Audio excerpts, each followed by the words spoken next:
CNN President Donald Trump's phone call Tuesday to the widow of a soldier killed in action in Niger has, somehow, turned into a she-said-he-said situation. The she is Florida Democratic Rep. Frederica Wilson, who said she was present when Trump called the widow of Sergeant David Johnson and allegedly told her of her late husband he knew what he signed up for, but I guess it still hurt. Here's Trump, who tweeted this morning that Democrat Congresswoman totally fabricated what I said to the wife of a soldier who died in action and I have proof. Sad. Trump doubled down on that sentiment later Wednesday in a meeting on tax reform at the White House. I didn't say what that Congresswoman said. Didn't say it at all. She knows it. And she now is not saying it. I did not say what she said.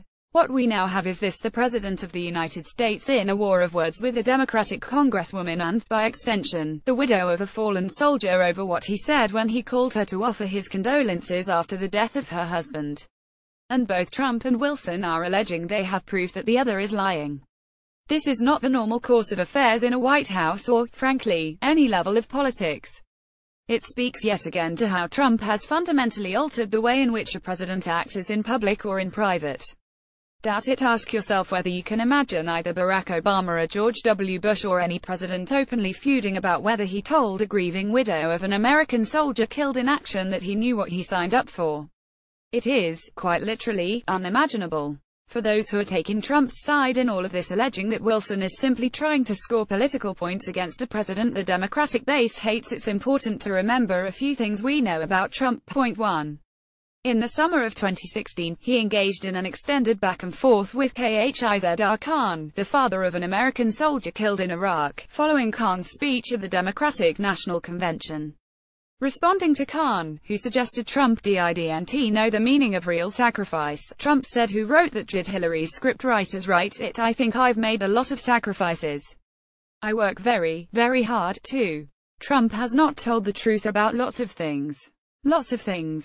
The count maintained by the Washington Post's fact-checker blog was more than 1,300 lies and mistruths from Trump in his first 263 days as president.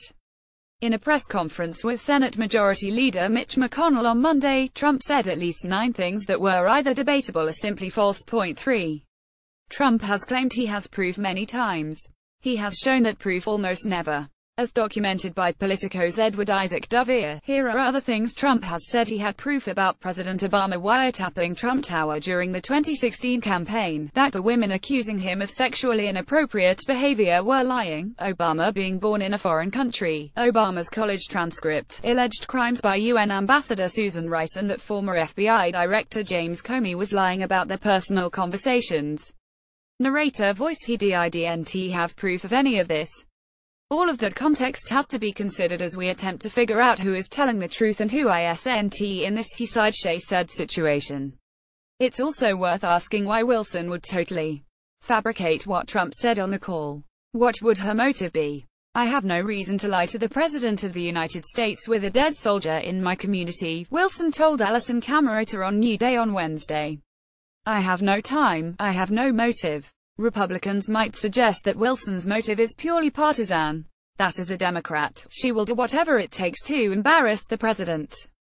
Possible, I suppose. But would Wilson really choose the death of an American soldier as the place to go after Trump, particularly given the target-rich environment he presents? Short of Wilson totally lying about the nature of the conversation, the best possible explanation for Trump is that what he said was misinterpreted. Calling a recently widowed woman of a soldier killed in action is an incredibly difficult thing to do.